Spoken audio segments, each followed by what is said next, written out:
जयस्तंभ चौक पे बीजेपी के तमाम कार्यकर्ता पहुंच चुके हैं, जश्न मनाया जा रहा है, ढोल नगारी की आवाज हम सुन सकते हैं और इसे समझा जा सकता है कि कितना उत्साह है। और देखिए, पहली महिला राष्ट्रपति तो नहीं होगी, लेकिन पहली आदिवासी महिला राष्ट्रपति है। और देखिए, छत्तीसगढ़ के पड़ोस में ही उड़ीसा है और उड़ीसा से वो आती हैं। और आज देखिए कि तमाम खबरें द्रौपदी मुर्मू के ऊपर ही है। यशवंत सिन्हा की मेरे को उतनी खबर नहीं आई कि उनकी दिनचर्या किस तरह से है, लेकिन द्रौपदी मुर्मू कितने बजे उठती हैं ये खबर भी है कि शायद 3 बजे उठ जाती हैं। किस तरह की उनकी दिनचर्या रहती है, उनका बैकग्राउंड कैसा रहा, वो गांव में किस तरह से काम करती थी, किस तरह से उनका एक राजनीतिक सफर रहा, सबको यही जानना चाह रहे हैं। तो कुल मिलाकर ये समझा जा सकता है कि 25 जुलाई भी ये तय हो चुका है कि उनका शपथ ग्रहण होगा। 24 को कार्यकाल खत्म हो रहा है राष्ट्रपति कोविंद का, तो लिहाजा 25 जुलाई को शपथ की बात यहाँ पे कही जा रही है। और हम अपने टीवी स्क्रीन पर देख भी सकते हैं कि जिस तरह से ढोल नगारे बज रहे हैं, जिस तरह से माना यह जा रहा था कि उनकी जीत तय है। और देखिए, आपने भी देखा कि जो एक समीकरण जो अपनाया था बीजेपी ने, एनडीए ने, खासतौर पर कि जो बीजू जनता दल का समर्थन को पहले मिल गया था। महाराष्ट्र में हमने देखा कि शिवसेना इस मसले पर 2 फार में थी, लेकिन आखिरकार उनको एनडीए के ही पक्ष में आना पड़ा। इसके अलावा छत्तीसगढ़ में आप देखिए कि जोगी कांग्रेस का भी समर्थन मिल गया। ऐसा कई राज्यों में उनको समर्थन मिलता चला गया। यशवंत सिन्हा भले ही ठीक है, वो पहले केंद्र में मंत्री रह चुके हैं, जो बीजेपी से ही आते थे, वो विपक्ष के उम्मीदवार थे, लेकिन वो लगातार जो अपनी बात पहुंचाना चाह रहे थे। उनको लग रहा था कि कई जगह क्रॉस वोटिंग हो सकती है, लेकिन हमने देखा क्रॉस वोटिंग वो द्रौपदी मुर्मू के ही पक्ष में हुआ है। तो आदिवासी महिला को लेकर जो एक मैसेज देने की कोशिश जो बीजेपी की एनडीए की थी, वो शायद सफल हो पाए। और देखिए, पहली आदिवासी महिला राष्ट्रपति देश को यहाँ पे मिलने जा रहा है। अच्छा, तस्वीरों का जिक्र कि क्या अलग अलग तस्वीरें हम अलग अलग क्षेत्र देख रहे हैं। छत्तीसगढ़ की अगर बात की जाए तो छत्तीसगढ़ में आज सदन यानी कि विधानसभा में भी एक जश्न का माहौल हमें देखने को मिला। एक दूसरे को भाजपा के नेता बधाई देते और मिठाइयां खिलाते भी नजर आ रहे थे। हाँ, क्योंकि देखिए, सबकी नजर काउंटिंग पे ही थी और जो काउंटिंग की लाइव जो खबरें आ रही है कि दूसरे राउंड की वोटिंग खत्म हो चुकी है। द्रौपदी मुर्मू को अब तक 1349 वोट मिले, यशवंत सिन्हा को 537। तो मुर्मू के गांव में जश्न शुरू यहाँ पे हो चुका है। देश के 15वें राष्ट्रपति के नाम की इंतजार अब से कुछ देर में यहाँ पे खत्म हो जाएगा। राष्ट्रपति चुनाव में जो 2 राउंड है, जो कहा जा रहा है, जो खबरें निकल के सामने आ रही है कि वोटों की गिनती पूरी हो गई है इसमें सांसदों और पहले 10 स्टेट्स की वोटिंग जो है वो शामिल है। और दोनों को मिलाकर अब तक कुल 1886 वैलिड वोटों की गिनती हो चुकी है। इसकी कुल वैल्यू बताया जा रहा है 6,73,175 है और एनडीए उम्मीदवार द्रौपदी मुर्मू को इसमें करीब 1,349 वोट मिले। तो इसका फैसला समझा जा सकता है कितना बड़ा फैसला है, जिसको अब यशवंत सिन्हा नहीं पाट सकते हैं। जिनकी कुल वैल्यू, इन वोटों की कुल वैल्यू देखा जाए, जो कुल वैल्यू है वो 4,83,299 है। वही विपक्षी उम्मीदवार यशवंत सिन्हा को अब तक कुल 537 वोट ही मिले हैं, जिनकी वैल्यू, कुल वैल्यू 1,89,876 है। अभी बाकी राज्यों की गिनती जारी है और सांसदों की वोटिंग में मुर्मू को 540 और सिन्हा को 208 मिले। जो सांसदों के जो वोटिंग थे, 10 राज्यों की वोटिंग में मुर्मू ने सिन्हा को पछाड़ा है। तो इससे समझा जा सकता है कि ये जो निर्णायक बढ़त है वो दिख रही है और इस निर्णायक बढ़त के साथ में इसलिए देखिए जीत का जश्न दिख रहा है यहाँ पे। इसको जीत का जश्न हम नहीं मान सकते अभी, क्योंकि जीत की अभी घोषणा नहीं हुई है, लेकिन उत्साह देखिए कार्यकर्ताओं में किस तरह का उत्साह है। जो बात पार्टी कहना चाह रही थी, आप देखिए कि इसको कितना हाई क्रिएट किया गया था। आदिवासी विधायकों, आदिवासी मंत्रियों के पास में बीजेपी के नेता गए थे जो उनके विपक्ष में थे और कोशिश ये थी कि वो वोट करे ट्राइबल को लेकर, ट्राइबल महिला को लेकर, पहली महिला को लेकर। और लिहाजा ये देखिए कि जो बात एनडीए पहुंचाने की कोशिश कर रही थी जनमानस के बीच में, वो पहुंचाने में शायद वो सफल रह पाए। ठीक है, ये एक अप्रत्यक्ष चुनाव, प्रत्यक्ष तो इसमें जनता शामिल नहीं होती है, लेकिन अप्रत्यक्ष चुनाव में भी इसको काफी हाइप क्रिएट किया गया। बिल्कुल, तस्वीरों का हमने जिक्र कर लिया, जश्न का भी हमने जिक्र कर लिया। उन क्षेत्रों में खासतौर पर ट्राइबल, छत्तीसगढ़ भी एक आदिवासी बहुल इलाका है और ऐसे में उन क्षेत्रों में भी जो उन क्षेत्र के जनप्रतिनिधि है उनसे समर्थन मांगने की कोशिश की गई। मुर्मू स्वयं यहाँ पहुंची हुई थी, यशवंत सिन्हा भी यहाँ पे पहुंचे हुए थे। वो तस्वीरें भी काफी कुछ बयान करती रही निश्चित तौर पे। और जब द्रौपदी मुर्मू एयरपोर्ट में पहुंची थी तो आपने खुद बात किया था और सावधानी से एक्सक्लूसिव बातचीत में उन्होंने कहा था कि छत्तीसगढ़िया सबले बढ़िया। और इसका वो मैसेज क्या देना चाह रही थी जब वो पहुंची यहाँ पे। आप देखिए कि सीधे उनके पहले शेड्यूल में था नहीं, जो वो केनाल रोड में गई और वहां पे माल्यार्पण किया रानी दुर्गावती के प्रतिमा पे। तो इसे समझा जा सकता है कि किस तरह से यहाँ पे इस चीज को बीजेपी ने और कांग्रेस लगातार ये कोशिश ये कर रही थी कि वो यशवंत सिन्हा को लेकर जो बात जनता तक पहुंचानी चाह रही थी, जो बात यशवंत सिन्हा लगातार कर रहे थे कि राष्ट्रपति रबर स्टैंप नहीं होना चाहिए, वो लगातार इस बात को हर प्रेस कॉन्फ्रेंस में कर रहे थे। पहली बार ये देखने को मिला कि यशवंत सिन्हा हर जगह जहां भी जाते थे वहां प्रेस कॉन्फ्रेंस होता था, लेकिन द्रौपदी मुर्मू का प्रेस कॉन्फ्रेंस हमने कहीं भी नहीं देखा। हाँ, मीडिया से जब वो बातचीत कर रही थी तो बाइट लेने से परहेज भी नहीं किया। जैसे आपको भी उन्होंने कहा कि छत्तीसगढ़ या सबसे बढ़िया, जो वो कह सकती थी जितना कह सकती थी, लेकिन पार्टी कार्यकर्ताओं के बीच में वो जब भी जाती थी तो अपनी बात रखती थी, जैसे भी वो अपनी बात को रखे। और आप देखिए कि राष्ट्रपति चुनाव काफी अहम चुनाव होता है, जिसमें पल पल सबकी नजर थी, सब ये जानना चाह रहे थे कि इसमें जो उम्मीदवार बनाया गया है, एनडीए पहले ही उसने तमाम अंगगणित जो एक सियासी समीकरण है उसको साध लिया था, और साधने में एनडीए ने ये समझ लिया था कि उनके पास में तो बहुमत है, लेकिन इससे आगे और क्या किया जा सकता है। आप देखिए कि महाराष्ट्र में जिस तरह से तख्ता पलट हुई, जिस तरह से शिंदे मुख्यमंत्री बने और वहां पे हिंदुत्व की बात हो रही थी, उसमें देखिए कि एनसीपी के साथ में शिवसेना थी, और लिहाजा वहां पे कांग्रेस की स्थिति ये थी कि द्रौपदी मुर्मू के साथ तो वो जाए या ना जाए।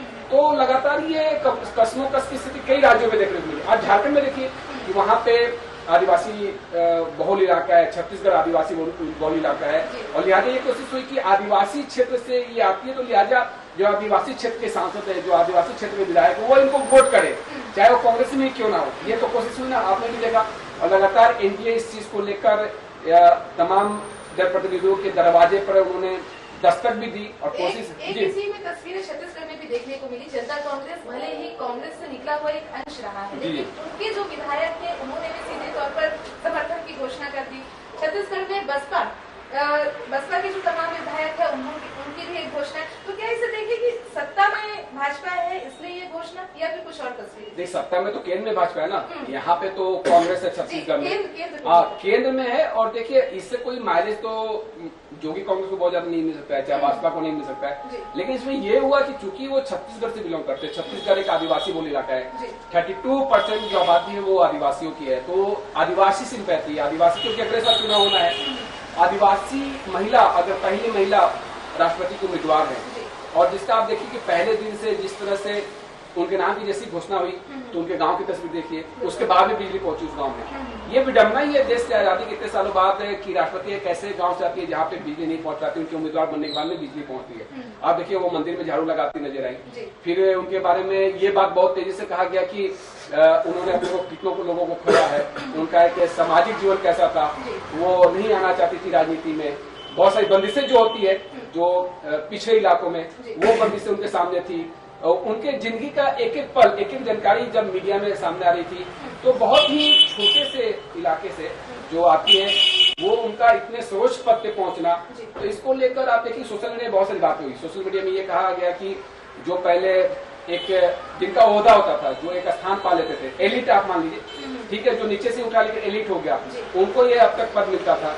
लेकिन आप देखिए कि जिस तरह से ये राजपाल रही है, तो एक तरह से संवैधानिक जानकारी तो उनके पास में है, और संवैधानिक जानकारी के साथ साथ में वो प्रोफाइल जो बीजेपी ने बनाने की कोशिश की, राष्ट्रपति का एक प्रोफाइल जो बनाने की कोशिश की। कोविड के समय भी देखिए कि देश में कई जो चुनाव थे, तो दलित हिंदू की बात कही गई कि एससी वर्ग से आते हैं, दलित हिंदू है, इसको काफी तेजी से प्रचार प्रसार किया गया। तो लिहाजा उसका फायदा मिला या ना मिला, क्योंकि कई जो विशेषज्ञ है, जो राजनीतिक पंडित है, वो ये कहते हैं कि एक व्यक्ति को इस तरह से उम्मीदवार बनाने से पूरे वर्ग का वोट आपको मिल जाए, ऐसा नहीं हो सकता है। ये एक क्रिएट करने की कोशिश होती है, एक मैसेज पहुंचाने की कोशिश होती है पार्टियों की तरफ से कि उन्होंने इस वर्ग से उम्मीदवार बनाया है, तो उस वर्ग का वोट बैंक उनको मिल जाएगा, उनको साथ दिया जाएगा। लेकिन जो स्थिति रही वो आपके सामने है, और शायद मुझे लगता है कि देखिए जीत का जश्न, राष्ट्रपति की जीत जो सुनिश्चित दिख रही है, वो जश्न आप देखिए किस तरह से मनाया जा रहा है बीजेपी की तरफ से। एक अंतिम सवाल इसमें ये भी रहेगा, छत्तीसगढ़ के अलग अलग तस्वीरों का हमने जिक्र भी किया, लेकिन इसमें एक तस्वीर जिसका जिक्र आपने भी किया, जब वे राजधानी रायपुर पहुंचे तो सबसे पहले राजधानी रायपुर के किनार रानी दुर्गावती की प्रतिमा पे उन्होंने माल्यार्पण किया। ये सीधे तौर पर दिखाता है महिला शक्ति को, खासतौर पर एक आदिवासी महिला शक्ति को। हाँ, देखिए महिला सशक्तिकरण की तो बात नहीं हो ही रही है, और महिला सशक्तिकरण को लेकर छत्तीसगढ़ में भी काम आपने देखा कि किस तरह से अभी हाल ही में हमने एक कॉन्क्लेव किया था राजनांदगांव में, आकांक्षी जिलों में महिला सशक्तिकरण में जो काम राजनांदगांव जिले में हुआ है, वहाँ महिला सशक्तिकरण की काफी कुछ मिसाल दी जाती है। फुलवासन बाई वहीं से आती है, जिन्होंने एनजीओ में बहुत अच्छा काम किया। रांची गए थे, वहां के कलेक्टर जो तान सिन्हा पहले थे, झारखंड में जाकर उन्होंने महिला सशक्तिकरण को लेकर जो काम किया जा रहा है उस पर उन्होंने प्रेजेंटेशन दिया था। तो देखिए महिलाओं के हाथ में बहुत कुछ काम हो रहा है, बहुत कुछ काम दिया जा रहा है। आप देखिए कि सिंगापुर भी गई है, यहाँ का एक प्रतिनिधिमंडल जो छत्तीसगढ़ में तमाम जो विकास कार्य हो रहे हैं उसको वहां पे उनके द्वारा बताया जाएगा।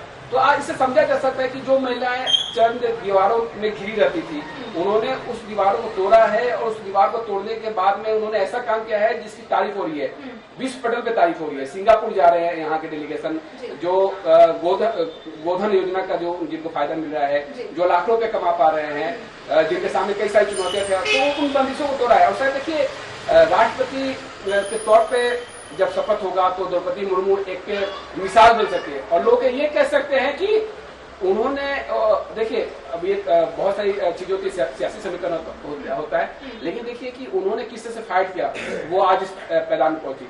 तो आइडियल मान सकते हैं, लड़के खासतौर पर आइडियल मान सकती है, जो खासतौर पे पॉलिटिकल पार्टी से जो जुड़ना नहीं चाहती, जो आना नहीं चाहती। लेकिन अब ये लगता है कि आधी आबादी का जो प्रतिनिधि खासतौर पे ट्राइबल क्षेत्र से जो आती है वो काफी मायने रखता है। ट्राइबल राज्यों के लिए जो झारखंड है, छत्तीसगढ़ है, बाकी और भी राज्य है, आप देखिए कि 10 राज्यों का मैंने जैसे जिक्र किया, 10 राज्यों में जहाँ पे एनडीए उसे समर्थित जो जिनकी सरकार है जिनकी, वो वहाँ पे उन्होंने ऐसा एक जीत का जो फैसला उन्होंने जो तय किया है वो इतना अहम है कि वो पाटा नहीं जा सकता। इससे ये साफ हो चुका है, कि वो निर्णायक जीत की ओर बढ़ती नजर आ रही है और लिहाजा इसीलिए एनडीए यहाँ पे जश्न मना रही है। अच्छा,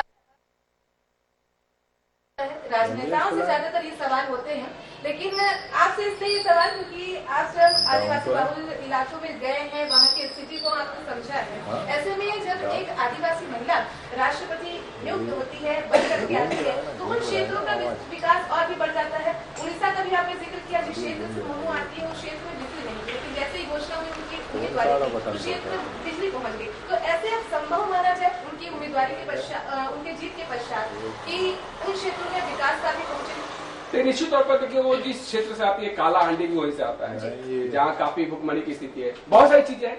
तो इसे समझा जा सकता है कि उन क्षेत्रों में उनकी नजर तो रहेगी। जब भी वो उड़ीसा जाएंगी तो अपने क्षेत्र के बारे में सोचेंगी और राष्ट्रपति होने के नाते वो क्षेत्र तो आगे बढ़ेगा। जैसे हमने देखा कि दिल्ली पहुंच गई, बाकी और भी जो विकास कार्य वो बाकी के लोगों की अपनी एक खुशी थी, जिन्होंने वो जाहिर भी की, उनका स्वागत किया गया। जब वो वहां से निकली, दिल्ली पहुंची, जब उनका नॉमिनेशन था, तब भी जश्न का माहौल उनके गांव में दिख रहा था। अब जश्न तो शुरू हो चुका है, उनके गांव में जश्न मनाया जा रहा है, वहां की तस्वीरें निकल के सामने आ रही है। और आज हर कोई द्रौपदी मुर्मू के बारे में जानना चाहता है कि वो शख्सियत उनका कैसा रहा था। कि द्रौपदी मुर्मू जब किसी एक राज्य की राज्यपाल थी तो लोग जानते ठीक है राज्यपाल है, लेकिन आज जब पूरे देश में जब उनके नाम की चर्चा हो रही है, जब ट्विटर पर वो ट्रेंड कर रहा है उनका नाम, तो लोग हर कोई जानना चाहता है कि एक ऐसे क्षेत्र से एक आदिवासी महिला निकली जहां से ऐसा किसी महिला का सोच पाना एक नामुमकिन से ऐसा लगता है, लेकिन नामुमकिन को भी मुमकिन कर दिखाया उन्होंने। और लिहाजा ये समझा जा सकता है कि एक निर्णायक बढ़त की ओर बढ़ चुकी है और इसीलिए यहाँ पे जीत का जश्न भी शुरू हो चुका है। बिल्कुल, तो नामुमकिन को मुमकिन अब उन्होंने कर दिया है। और जिन तस्वीरों का हम जिक्र कर रहे हैं, न केवल छत्तीसगढ़, राजधानी रायपुर, इसके अलावा देश भर में वो तस्वीर हमें देखने को मिल रही है। एक जीत का जश्न वर्तमान में जरूर शुरू हो चुका है, क्योंकि निर्णायक बढ़त है और ये उम्मीद जरूर है कि भारत की पहली आदिवासी महिला राष्ट्रपति, जो कि अब से कुछ ही देर बाद ये रिजल्ट जिसकी घोषणा हो जाएगी, यानी कि सीधे तौर पर कहें तो हमें अब भारत की पहली महिला आदिवासी नेतृत्व, यानी कि सीधे तौर पर कहें आदिवासी महिला राष्ट्रपति अब से कुछ ही देर में हमें मिली।